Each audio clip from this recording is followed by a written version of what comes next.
creation and broadcasting of special programs, sponsored content, sports and entertainment, and advertising for small, medium and large enterprises. All services are offered at Com24, Star Times, Channel 474, Top Star 474, Kliye Kliye 007, Go TV on Channel 807, Azam on Channel 386, and live streams on our YouTube.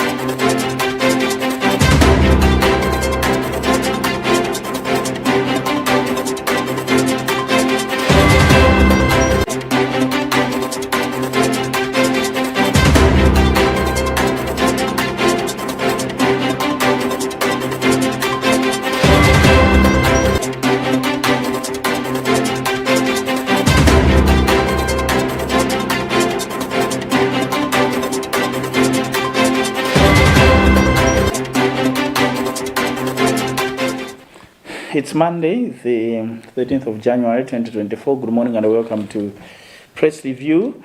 You are with me, Robert Edward, and my colleague Moses Magawa. How are you? Nduswegera ntukula bakomo.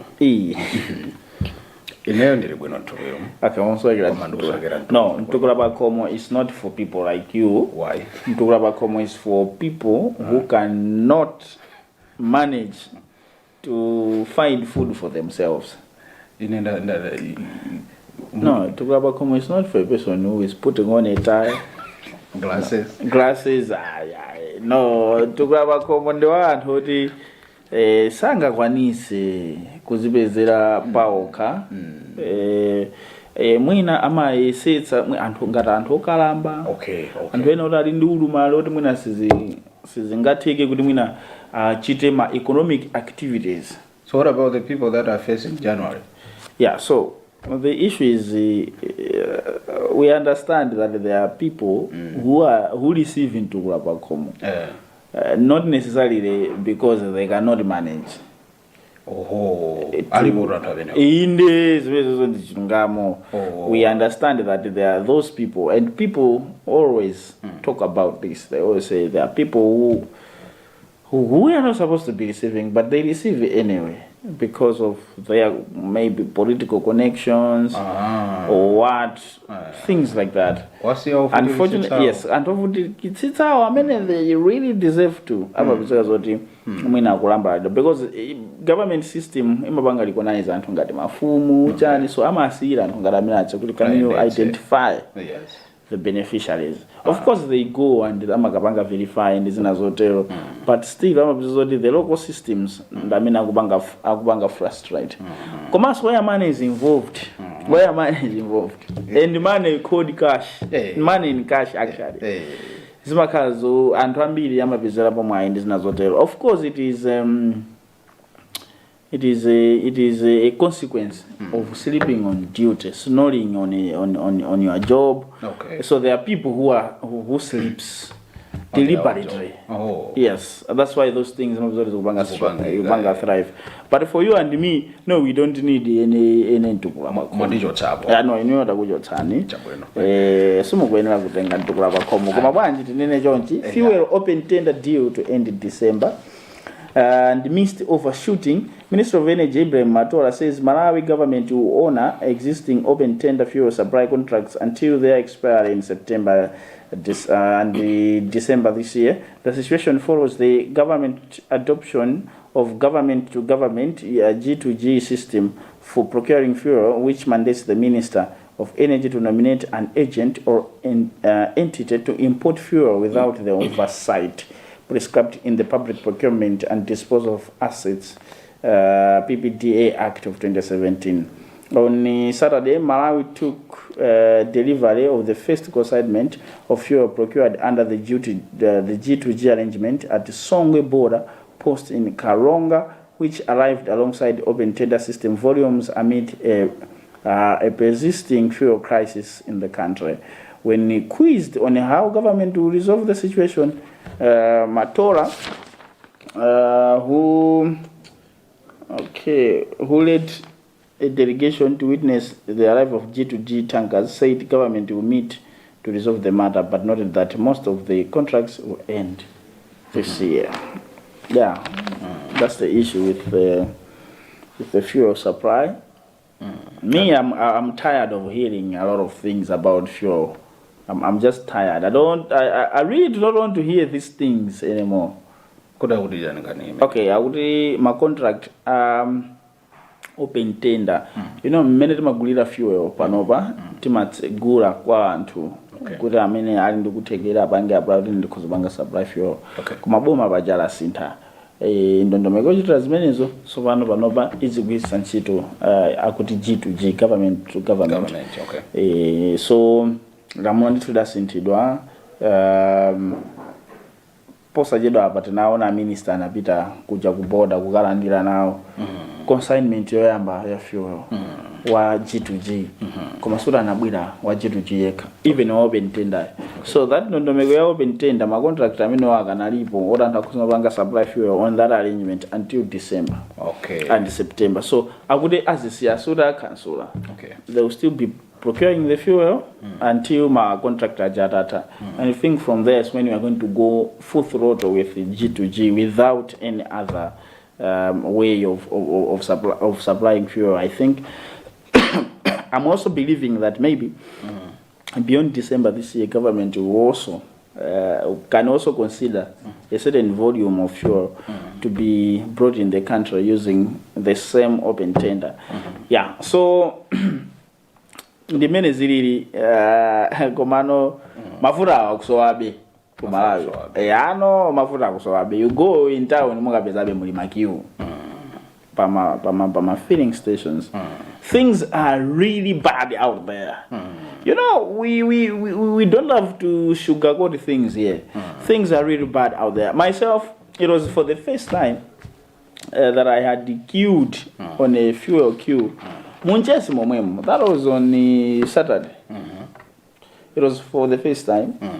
And Muinago filling station you can imagine that. Ikunyanyala kunyanyala chifukwa choti anthu simukumvera, anthu magali moto mungolowa chani mukundipondera so kapinga mundipondera so kapinga kuti ndinonga ndalama zambiri. So I think in this video ndizagwisa ma and I was geared to sleep on the queue. Okay, you can imagine that. You know, I'm not speaking from reports. I'm speaking like I counted it first hand. Komasena gonepo balaine. Why? Ndinajoka fojo ndanyamula camera ndi laptop.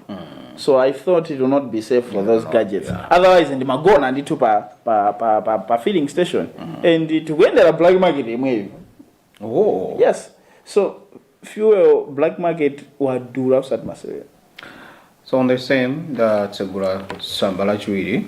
David sambalo yambali. I just wanted to connect. Kama calls for fuel price hike. I mean, wanda gabito. Anena kuria chanzeru suwa manga fabolisa yamba manga ma black market. Ndesi bwino mjamanga chanzeru ngukweza rest fuel oil. Wina ka 30 to 15%. Ziko zotandiza. Azimanena zindi mene mkuonera ziku nzotandiza. That's too academic. Being akangaruri mwana wasukulu analwa anapita ku university ndaku atuluka kumene kujako ndemu kumfusa mafusa kunga yankaza nkarasizo. He's not speaking the reality. Let me tell you the truth. Yes. Boma, had it been that the solution to the crisis we are facing is hiking the fuel prices, Boma likanakweza kale. So that is ndipo wina sasa kuna mizeni kuti ayi bomali no chitira chisona malawi chifake silikukweza. No, it's because they know that even if they increase the price of fuel, so that will translate to normalization of the so how do you understand? Those are just desperate attempts. Za mwina tita panga jonchi. Okay, but these things is number kubwera kale. Last year I heard Mr. Kunkuyo always saying, no, it's for the first time that people are calling for the president or the government to increase the price of fuel, but this government, you know, loves Malawians. You know, it's because it's his job to speak for the government. We understand and we respect that, and we love him for that. But yes, nanga kurapa ngopanga choncho ndezita. You understand? Akakujira ni kuti koma kunyumba kwa chabwino. So timakonda in that nature. Ndipo situ tingafunisa kuti awa chose ntchito ngati mena tena mafunira aya no yeah. Akanchosa ntchito nzana akakujira ndi kuti kunyumba akunkulu kulawa chose ntchito lero abwera kunyumba kwanu mozapa sansima asiyeni ino somota kala pamene mukuzopa kaso chimozo. Okay, so but the truth of the matter is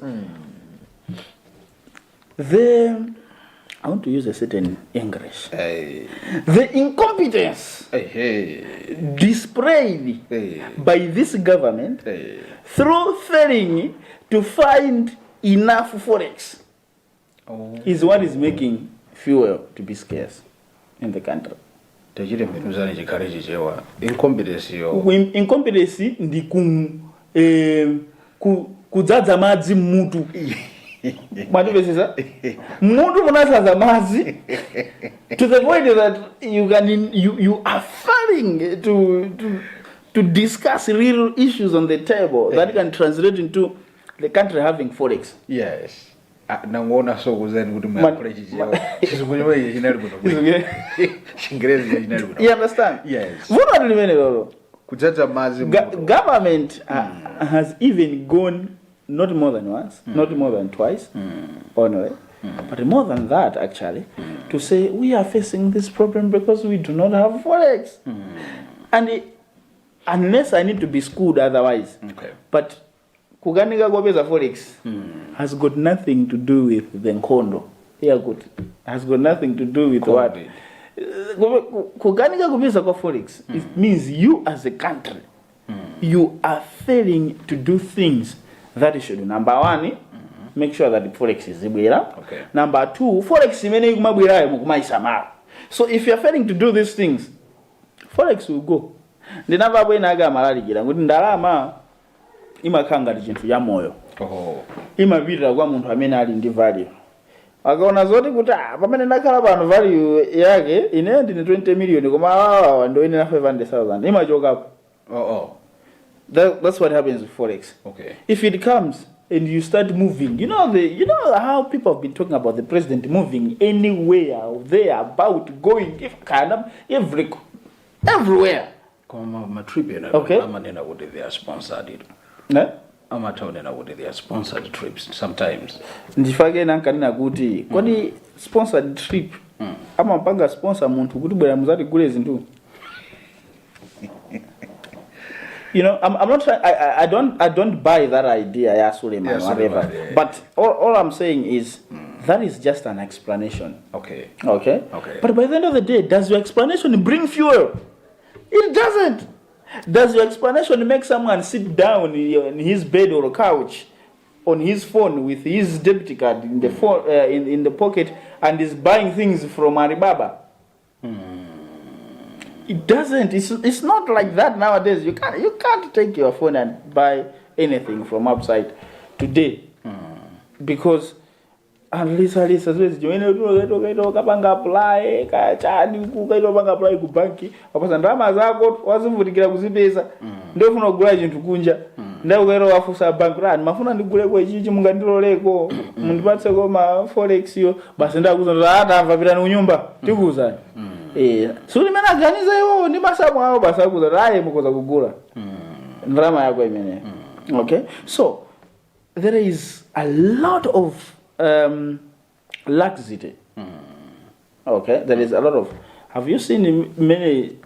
When there is a forex crisis, or when there is fuel crisis, or when there is any form of crisis, and to sama go na ya. Yeah, sure. To go on a California, okay. The authorities, they just have to make sure that they are updating their people. They needed to show how they have or how that is happening, because even if you just speak and they will say, why are you even coming on the television? They better just be home. So these people are failing. Okay, they are failing. How are they failing? You know, people are always saying that, you know, but there are policies. Remember, the previous government in Azaika Kanya by Malawi. And they had said, even up to now, I think it's still a policy, Mboma. Kuti Mboma, Friday, Muzivala Jinjaba Imana. Yeah. I think in Mboma and Hambiri on Fridays, they will have to put on the Chintu Joso, get it's not like Tabanga Kumai Konkon. That's Agamani Guru Musika Mapoli Samara Hogars Mezozo. Aguru, we have Miralero, Loremba, Lajida and Rajisan. We know, yes, I mean, as we talk office. Otherwise, it is not a gragunch. This is ways. Oh, yes. That's what it means. That's what it means by making policies. People will speak, yes, but in the long run, people will be able to understand. No, but you cannot be leaving things. It should just be flowing like that. So, where's Antengo Mafuta? So good in the direct benefit on the people seeing fuel mabwera mosavuta kama mabanga access fuel mosavuta ai kutoko ngati yoti ife tizibanga $dollars tizibanga $dollars buy ubanga export more than the way we are importing. Okay. But that does not necessarily mean that you should stop people from importing. Yes. Yeah, also yeah. You just have to up your game, to pull up your success. Okay, and make sure good and to upgrade forex in Zugomo. If people cannot bring forex in Zugomuno, but make sure we listen to the men in Zugomuno Zuma Vizeka and the Gunja Zuma Vizeka, let those things be mandatory. And as Bangas, Kodin Monga Kanike Gula Sabah Paya 25. In Limagondo Nena Udi, I'm a good example. Chingoso Janga, Sabah the Menendina Vala was made from scratch, Area 25. See. Opanga muntu muntu rasta wina malawi amene wasikupanga nditu mudobwino kundeza panziranga ndikuipanga nditu sabato ine ndikuva mpaka Chingoso nguteka kumane nazo was it a nice show? It was a nice show. Kwani nisumuna neneko kuti it's nice. Yeah, nanga siku jabona maene na kundi nene. Okay, maene munene kuma ntwabira na data kuti it was a nice show. So it's possible we can do that as a country. Yeah, but look at what we are busy with. Panopa kuli muone kuti busy ndi chani nzuko muno. Panopa ndikuti election mood activated. Yeah, sure. Chicho simenalisa ngopanga zoti chisango. How do you expect forex to come? Forex will just be looking at you and laugh at you.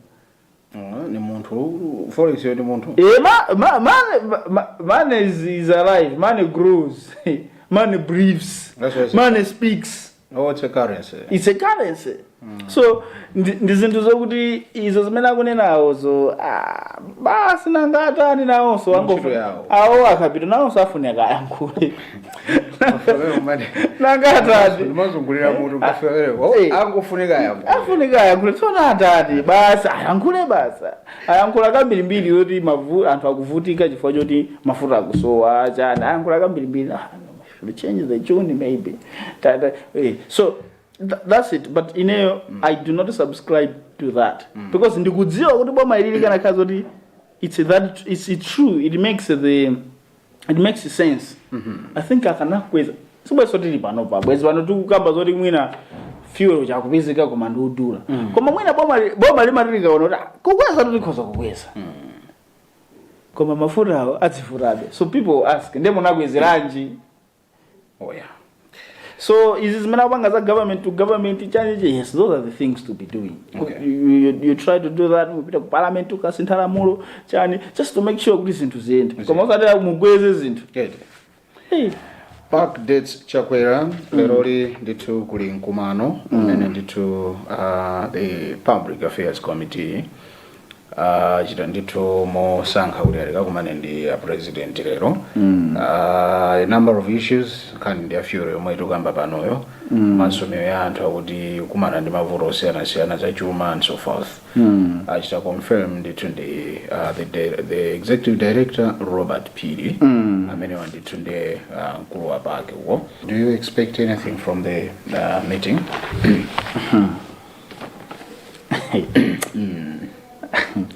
Kodi paki kona alipo amene apakiwa ali koma boya bira pake mumambira bo. Okay, chabwino mwina poti tili pa television ya mpingo. Yeah.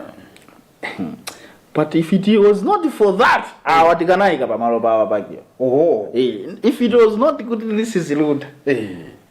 Good ni ya mpingo. Okay. Both you and the president don't know the kind of pamalo pan. Oh. Yeah, koma poti mwina ndi ampingo. Aichabwino we expect akakambirana kaza kachulana mavesi. Kuna mwene paja ino so mnali mbusa. Pesa ndazibusa ndi palingana ndi vesi yakuda kuti anthu akuvutika. I don't know. But you know, previously these meetings have been there. They've been there. Were they effective? And I think from the way we were in 2020, 2021, 2022, with where we are now, in terms of kufinyika the economic woes and so on, I think we are ways. Oh. Yeah. But the meetings have been there, so I don't know. The only thing I can request from PAC is when you dip your fingers into this meeting, please, when you come out, wash your hands in public. Oh. So how will they wash their hands? Like? They should come and say, Takakumana inkuluja. Takamuza zaguti. Okay. Wayanka zaguti. Oh. Ndiye ifeyo ndifo kutira kapena yaye. Don't just tell us that you are going to meet the president. Tell us you have met the president and you have discussed those things indeed.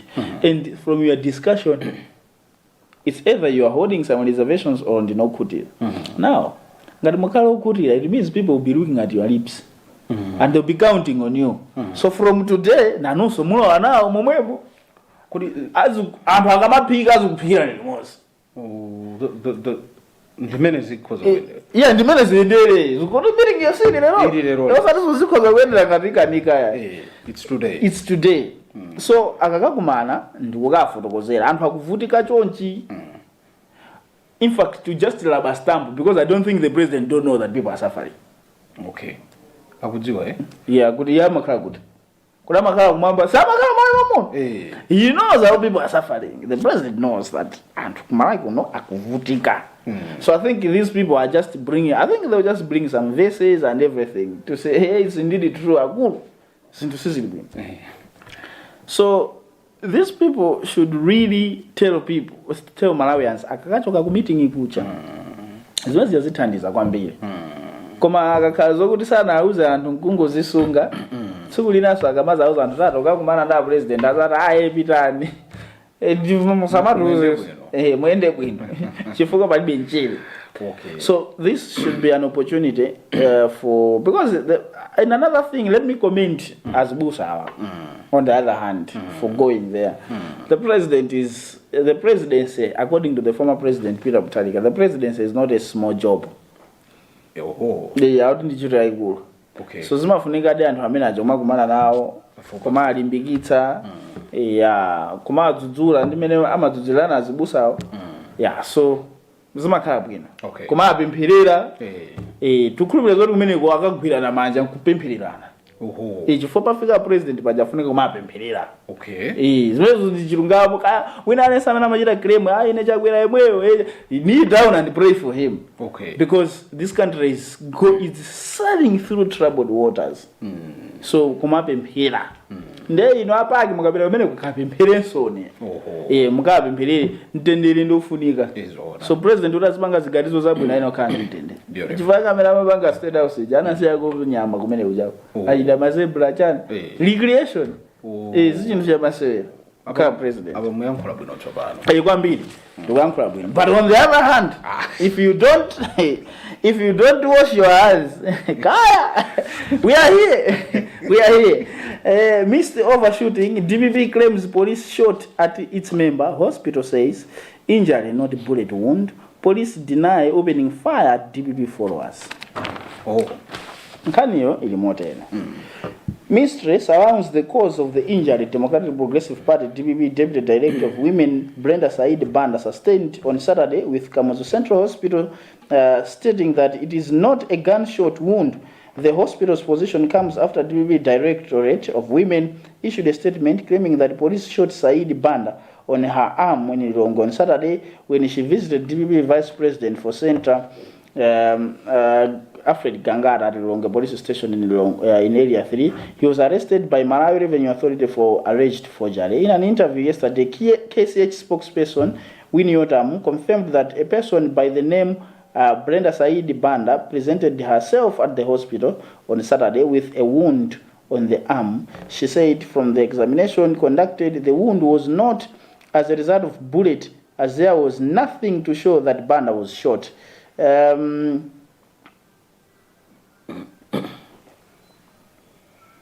He said police have also been trying to get in touch with the Banda since Saturday to record a statement, but she is not forthcoming. We wonder what the intention was in making such claims that police shot Banda, said Kalaya. I also have no son as into.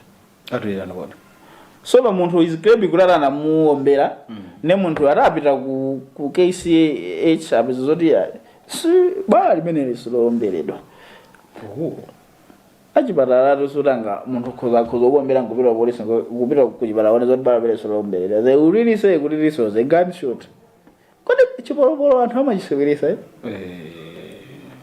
bali kuombera ne chipolopolo ino. So the police is saying we have been calling her to come and record the statement. Muntu akupanga kile mwana mombera mufuna kulondole niso mafuta afuta kalewa kweli afete kale ku police why don't you follow her? Kodi muntu omberede mwadindi ndani ari deputy director wa DPP onana kwa jari kunali zinthu kweli athiri polisi atu akumapita umene kukamuona Gangata anjata adanamiza adana mapena pake wakafuna kutenga ma contract kaya za kulwana uko ndizina zote ndada sintha madoki paja we okay tifuto kuzerani apa juzeni kuti uine contract zina mwazofunika zimene umene wakhala nazo ndi umboni oti wewe umapereka nsongo ne umboni umene uje umapereka ndi mwara yeyo. Okay. So akuti akuaganiza kuti Gangatawa anaichita forge. Umboni umene anaichita forge kuti akawine contract ya ku Luana. Manivesesa. Nwezo zidachitika toka 2017 2018. Ndi awagwira papa. Okay. Awa manga ndai mwara yeyo. Kuta mudapatsa awa chikalata ichi kuti ndakupasa difficult. Machicha afisida kupasa. Pachirungawo. Yeah, kutero. Yeah, inefe kunoko sina tani. Yeah, so alichifanya zimezo ndi zimene awamangira. Okay. So poti munthu uyu ndi wandale. Andale paja ali amakhala ndu utoto odabwitsa. Kuti utoto njani. Utoto like kuti utoto nduje emakanga tidale choncho. Yes. So dabwitsa amangofuna basa akaonekere kuti aya amene akumanga ni munzandale ozira kazo zabudobuna nditi nzandale ife tabwera basa anyamatano basa azika basi tu zandale basi zachibwana bwana zandale zachibwana bwana. So though yes you couldn't stop someone from suggesting that it's all politics nakasimira ndiwe dachitika kaya muti nchaka chanje kaya kente nchani ukoko ndi akumangidwa apa and all that. Yes, you know one can indeed put on the reins of politics. So kanyo ndimeneli ati nthawi yatithera koma ndende sitidayambe nkomwe chifukwa road traffic system outage persists. Also, Army Chief cautions soldiers.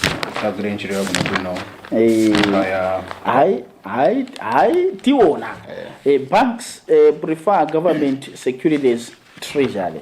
So ngani mene sukulindia ngani yaikulu ya mabanki koma tizaikamba tsikulimba Nomad's boss assorted motive linked to free match entry denial. Zuro malongula zampira matijani ngoli.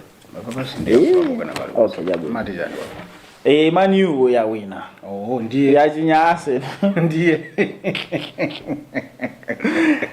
We slept peacefully last night. No.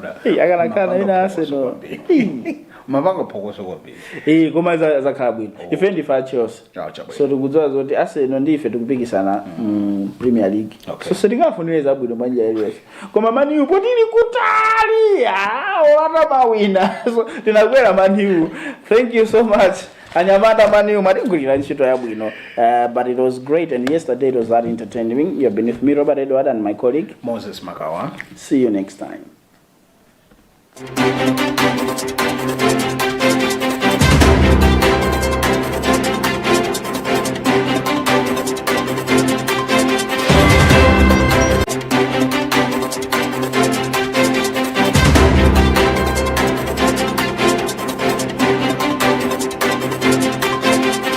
Luntha Television stands as an autonomous faith-based broadcaster with a national and international reach.